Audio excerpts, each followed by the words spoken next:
Mee qubee afaan Oromoo waliin haa jennuu? A. Agartuu.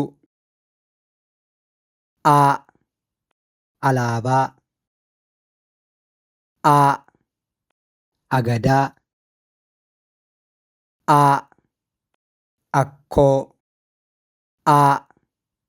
Agartuu. B. Baabura. B. Baala.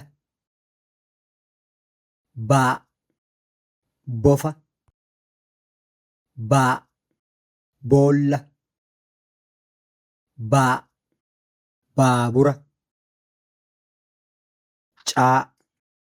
Callee. C. Cabbii. C. Culullee. C. Cilee. C. Callee.